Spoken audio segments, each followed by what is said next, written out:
Cook, tu punto de partida. Presentan Combinación Clave. Toda la opinión, realidad y debate sobre los temas que me interesan. Junto a Fernando Paulsen. La clave me escucha. ¿Cómo están? Bienvenidos a Combinación Clave. Estamos ya con nuestro primer entrevistado. Él es el cientista político y que ha derivado, pero exitosamente también a analista político de radio, de la radio ADN. Gracias por estar con nosotros, Cristóbal Belolio. ¿Cómo estás? ¿Qué tal, Fernando? Un gusto. Igualmente, Cristóbal, ya cuando ha pasado casi 21 días de lo que fue el primer estallido en términos de la masividad que hubo, ¿cuál es tu análisis de este fenómeno? No necesariamente desde si estaba previsto o no estaba previsto, sino sobre todo de cuál crees tú que puede ser la proyección de aquel. Yo creo que todavía incluso está muy verde. Así, ¿eh? O sea, uno puede aventurarse a hacer diagnósticos y proyecciones para que coincidan con lo que uno ya pensaba o que le conviene pensar. Yo creo que he visto muchas lecturas y muchas hipótesis sobre la mesa. No estoy seguro que sean excluyentes. Están desde las hipótesis más minimalistas a la peña, que dicen que aquí el problema no era que los chilenos se quisieran deshacer del modelo, sino de alguna manera que querían participar más en él y que las promesas del modelo se hicieran realidad, por así decirlo, pasando por las otras mucho más las tesis más materiales, que tienen que ver con que aquí se juntó sencillamente un alza en el costo de la vida, bastante sistemático, y una sensación de abuso por parte de una élite dirigente, política y económica, que siempre se las lleva peladas y no paga sus pecados de la misma manera que la clase trabajadora, hasta las tesis más maximalistas que hablan de que aquí efectivamente lo que demandan los chilenos es un cambio radical de modelo, neoliberal, y eso se traduce a través, obviamente, de un nuevo pacto social que se plasma en una nueva constitución. O sea, yo he visto tesis de distintos colores y creo que el movimiento se ha ido complejizando. Esta tesis que parecía ser muy materialista en un comienzo, muy de precariedad básica, después yo creo que se interseccionalizó, como se dice, cada uno puso también sus dolores, sus dimensiones en las cuales se sentía oprimido por el sistema, y terminamos con No Más PAC, por ejemplo.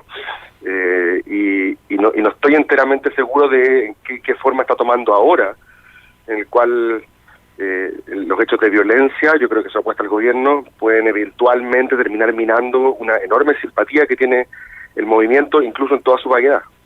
Sí, yo tengo la impresión también que eso es algo que el gobierno de alguna manera está apostando a que va a pasar eso último que tú señalas, que la protesta más violenta, más aguda, va a terminar haciendo que menos gente salga, y cuando tú pierdes masividad y pierdes esas visiones de cuadras y cuadras de gente protestando pacíficamente, bueno, buena parte del ímpetu, buena parte de lo que tú conseguiste con mostrarte, también se pierde. Y por lo tanto, el problema es que con eso está bien, tú puedes languidecer un movimiento como ese, pero si es que la transformación va a ser en solamente expresiones de violencia, lo que vamos a tener al final va a ser una inevitable politización de la actividad cotidiana. Sí, bueno, Macron, si es que sirve algo de la experiencia internacional, cuando lidió con los chalecos amarillos, uno de los factores que le jugó a favor para desactivar parcialmente, no totalmente, pero parcialmente el movimiento fue efectivamente la violencia que fue muy agudo al principio, sobre todo.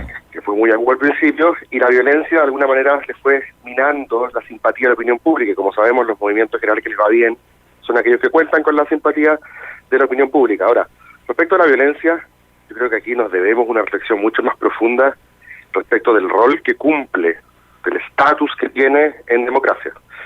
Porque generalmente los que tenemos una formación más legalista, más formalista, más liberal, si la quieres llamar así, éramos los que al principio decíamos, hey, no es la forma.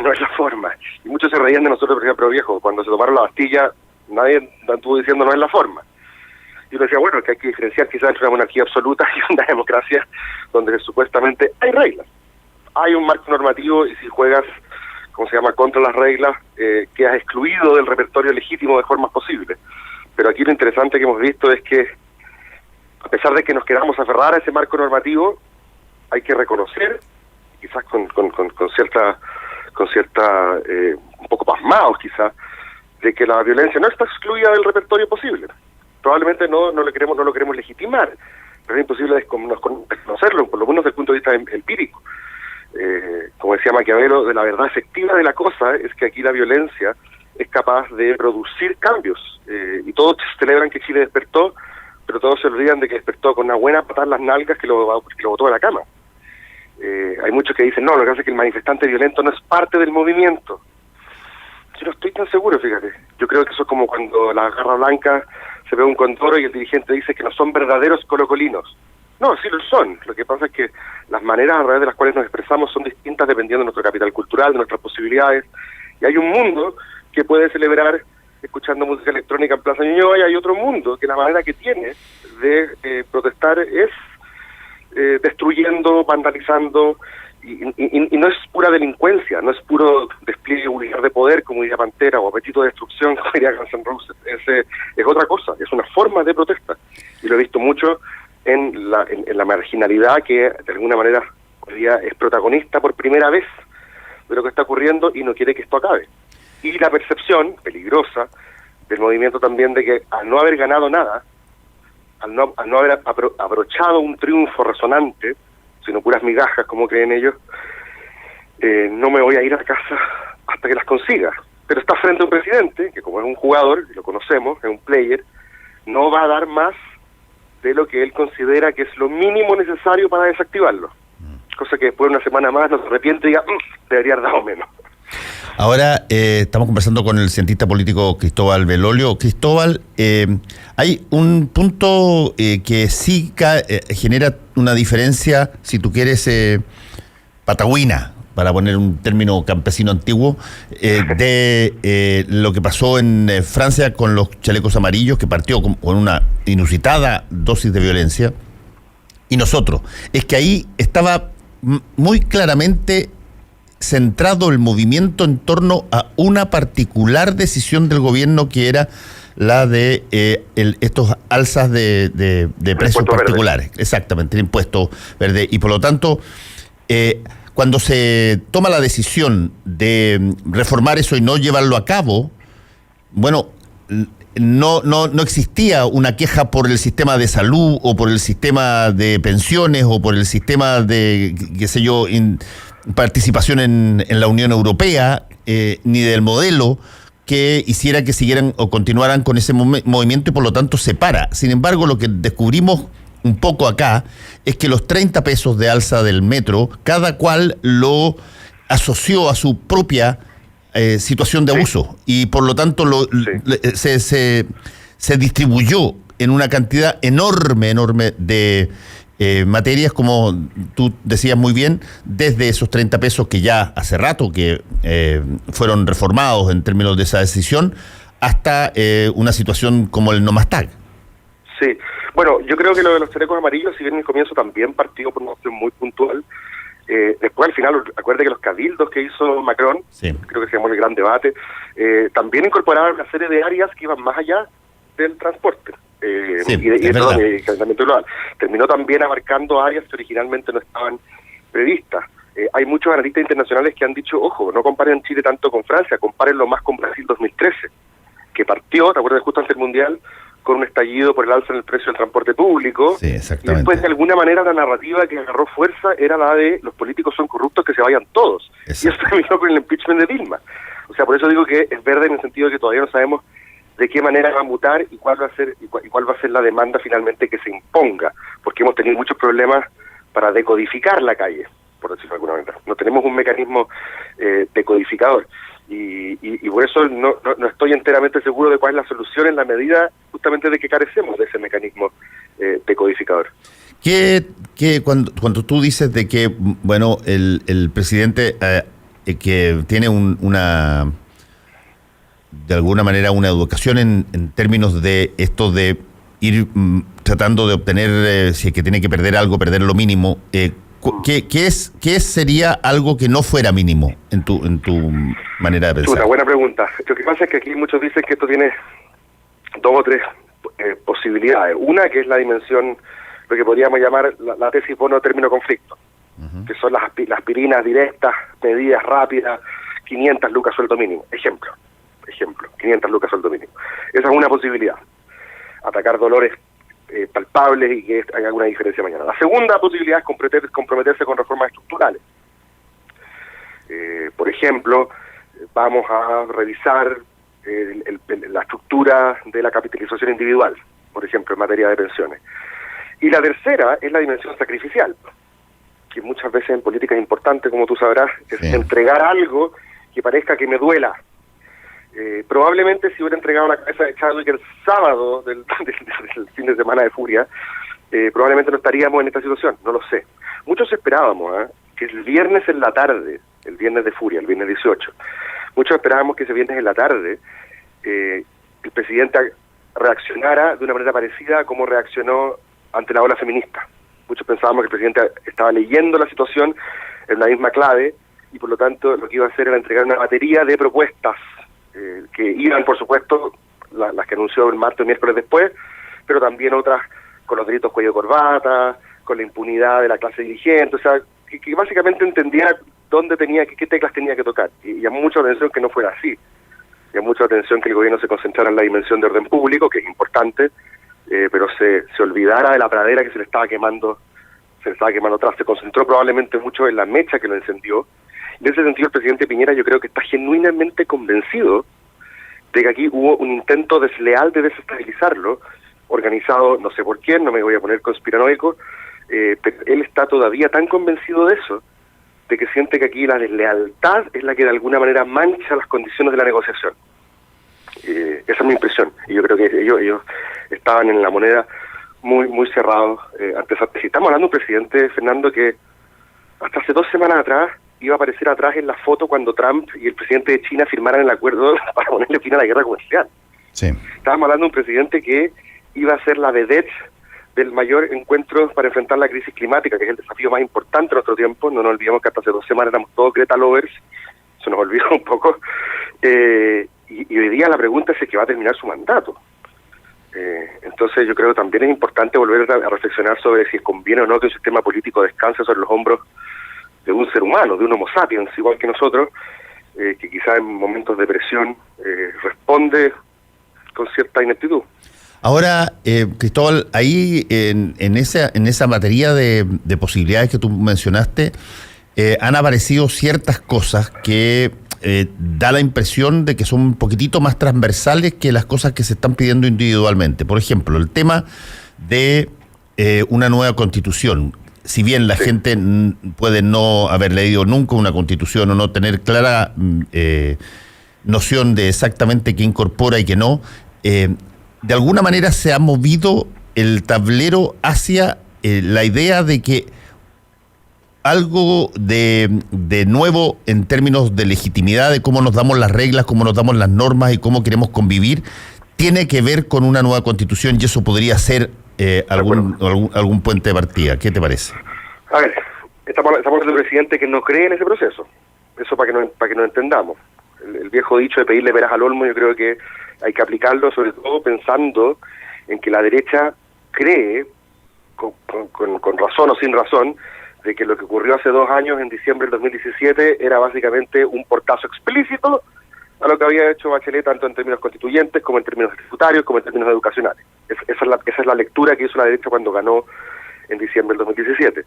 Entonces ahora pedirle al presidente Piñera que conduzca un proceso constituyente me parece que es complejo. Ahora la pregunta es, en esa dimensión sacrificial, ¿no podría él quizás abrir la puerta, favorecer un mecanismo, orientar una conversación que a esta altura, la verdad es que no tiene mucho que perder, porque no va a pasar, o sea, como a él le importa tanto cómo pasar la historia, es mejor pasar la historia como el facilitador del proceso que va a parir el nuevo Chile que el que enterró el anterior. Quizás no sería tan mala idea que él abra eso para que sea el próximo presidente, legitimado en las elecciones del 2021, el que tenga que conducir este proceso. Yo creo que hay que bajar un poco las pasiones respecto de la ansiedad constituyente. Creo que hay distintas razones para conversar respecto a si estamos o no en un momento constituyente. Acuérdate que en tiempos de Bachelet muchos decían, no, pero es que en verdad los momentos constituyentes son tiempos de crisis. Y no estamos en una crisis. bueno, si lo que hemos visto en estas últimas 3 semanas no tiene la envergadura suficiente como para calificar de crisis, yo no sé qué es lo que sería. Yo sí creo que estamos en un momento constituyente, creo que hay buenas y malas razones para cambiar de constitución, no reformar, cambiar de constitución. Creo que no tiene que ver mucho con la ilegitimidad de origen, creo que eso ya no es el argumento tanto. Creo que tampoco tiene mucho que ver, y creo que es un mal argumento, con que el contenido sea neoliberal, porque eventualmente si mañana nos juntamos tú y yo en igualdad de condiciones a participar de un proceso constituyente y resulta que nos convencemos de que lo mejor es un texto muy parecido al actual, lo vamos a legitimar por eso. Y la tercera razón, que es la que a mí me convence, es que probablemente estemos en el momento en el cual la necesidad de legitimación pasa por un procedimiento en el cual todos sintamos que participamos en igualdad de condiciones. Y en esa Asamblea Constituyente tiene que estar sentada la UDI, y tiene que estar sentado el Frente Amplio. Y me imagino que también tendrán que estar sentados distintas expresiones de la sociedad civil, ahora que las estructuras políticas están tan de capa caída y con un casi descalabro reputacional, ver de qué manera incorporamos eso. Pero yo entiendo una asamblea constituyente como un momento en el cual podemos mirarnos a la cara y decir, ok, construyamos un pacto social en igualdad de condiciones. Y creo que el gran problema que cometió la izquierda en ese sentido es que cuando invitaba a la derecha a participar de un proceso constituyente, básicamente lo invitaba a una masacre. Le decía, te invito a un partido que te voy a ganar 5-0, porque te voy a nacionalizar el agua, te voy a nacionalizar el cobre, te voy a quitar la subsidiariedad, vamos a hacer Estado empresario, etcétera. Y no está mala, todo eso se puede ganar dentro de la Asamblea Constituyente, pero predeterminar el contenido es como predeterminar el resultado de un partido y nadie va a acceder a esas condiciones. Eso... Y es lógico que la derecha tenga cierto miedo, en la medida de que cualquier cambio en las reglas del juego es imposible que sea mejor que lo que ya tienen. O sea, hay que también tratar de empatizar con los miedos del otro a la hora de iniciar esta conversación. Eso que estás diciendo yo creo que es una de las cosas más primordiales, por ejemplo, que yo creo que está ocurriendo. La derecha ha tenido, y particularmente la coalición de gobierno, ha tenido escisiones en los últimos 2 semanas en términos de personas que han planteado que no debiera haber un temor hacia cambios constitucionales, pero también es cierto, y muy cierto, que la derecha ha descansado en la Constitución del 80, incluyendo las mínimas, digo mínimas porque son mínimas al esqueleto básico de lo que está plasmado en la Constitución. No los acápites, si tú quieres, menores que eran transables en algún momento dado en el 2005, sí, cuando el presidente firma una serie de cambios que se hacen en la Constitución, el presidente Lagos. Pero se sentía cómoda y sabe que eso efectivamente representa lo que se quiere ver plasmado en la arquitectura del país. Y por lo tanto, el que tú seas invitado a una fiesta donde tú vas a ser el tipo que va a terminar en el rincón con el cucurucho y con la palabra burro, claro, no es una... Entonces, desde ese punto de vista, ¿qué sientes tú que podría señalársele a la derecha para encauzar esto en un mecanismo donde ellos sentirán que eventualmente pueden perder algo, pero no dejan de ganar, digamos? Eso es súper importante, porque efectivamente el resultado puede terminar siendo 2-1 en contra, 3-1 en contra.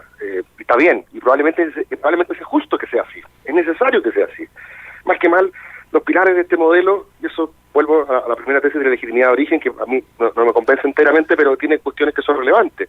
En democracia, los procesos sociales son trabajosos, los acuerdos no se consiguen de la noche a la mañana, implican que las partes cedan, implican generosidad, implican tejer confianza. Solamente las dictaduras de la noche a la mañana reforman pilares estructurales y te arman un sistema FP o te arman un sistema de ISAPRES que no pasa por el Parlamento. La pregunta es, ¿cuánto es lo que en este proceso estemos dispuestos o esté dispuesta la derecha a ceder? Yo creo que también eso tiene que ver con una conversación política que pasa por fuera y que significa generar confianzas. Y para mí, tú sabes que en esto yo tengo casi una fijación, que tiene que ver con el rol en que los nuevos partidos y los nuevos movimientos también, entre ellos, políticamente alcancen acuerdos que permitan en la Asamblea Constituyente no transformarla no balcanizarla, no transformarla en un sitio de guerra.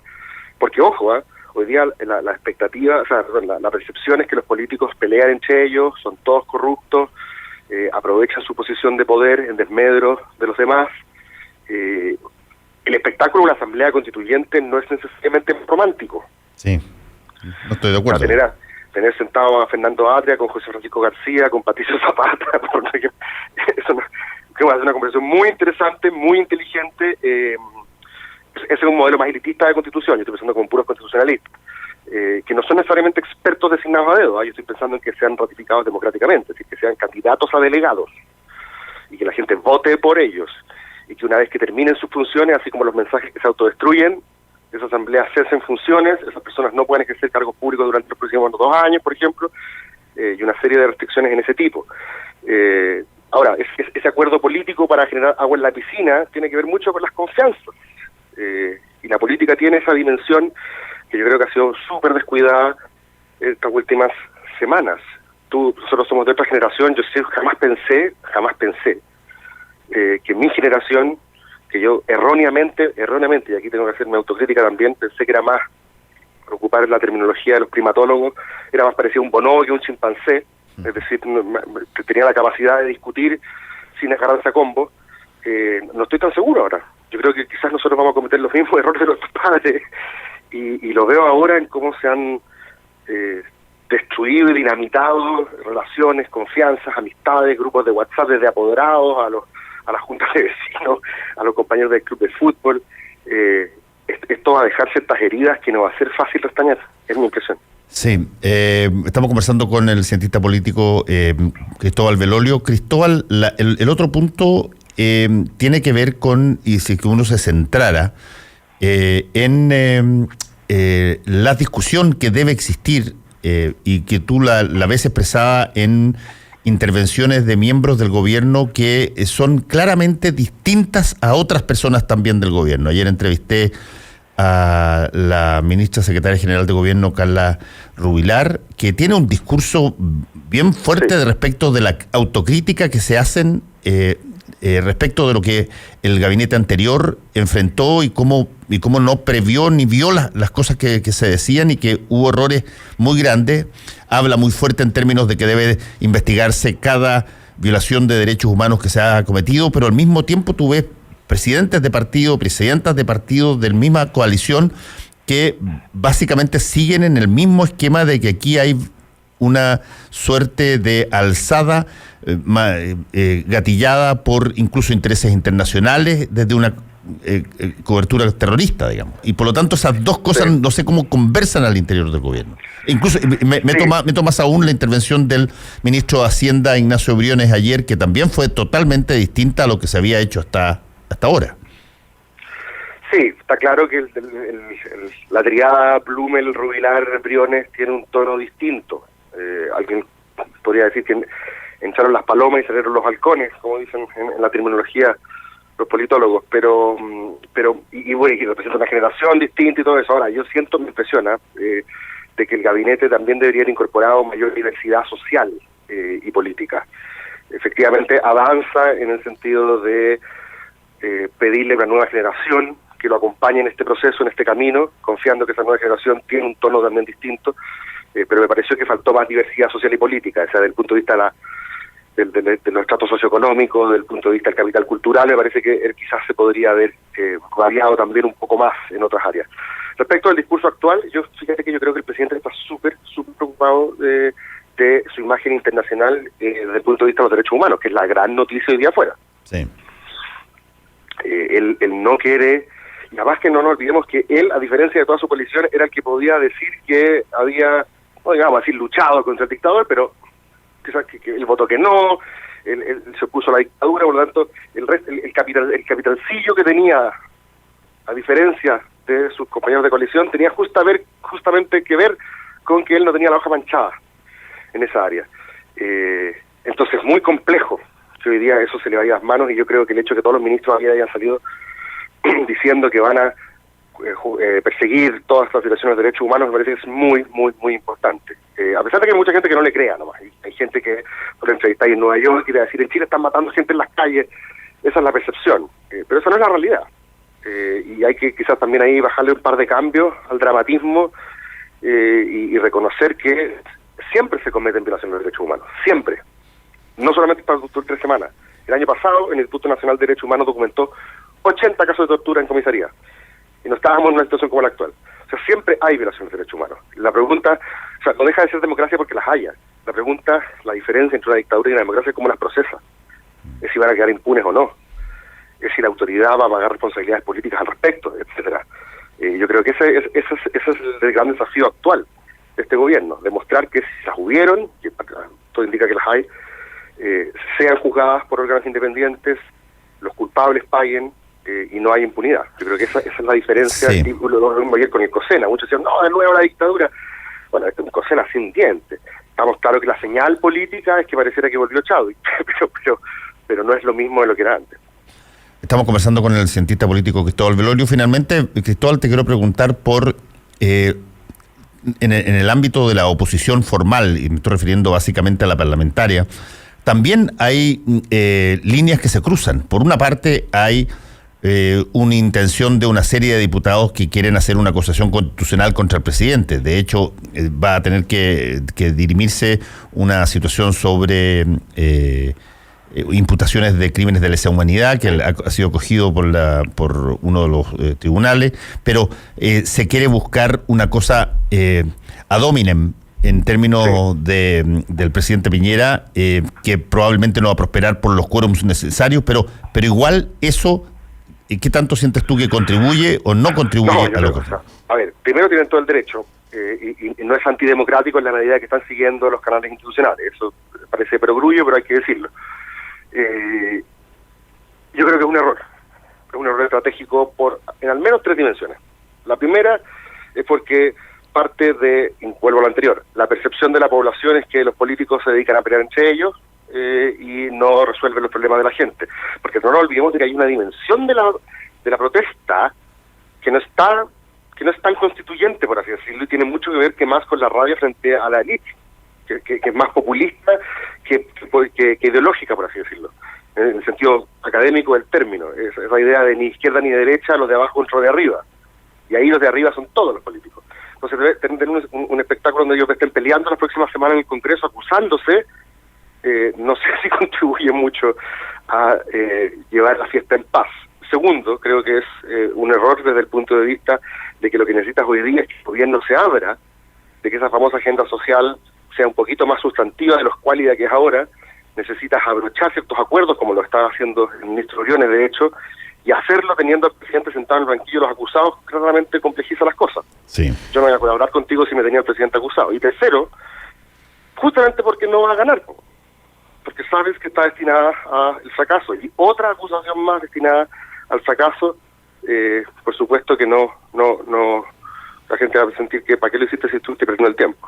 Quizás testimonial puede ser, pero para eso te basta la acusación a Chadwick, que yo creo que tiene más posibilidad de pasar. Entonces yo creo que es un error estratégico, aunque seguramente ellos deben considerar que es un deber moral. Cristóbal Velorio, muchas gracias por este contacto con Combinación Clave, que te vaya muy bien. Gracias, Fernando, un abrazo. Chao. Adiós. El inicio de una nueva semana, el comienzo de un nuevo proyecto, un café para empezar el día o un viaje con amigos. Todo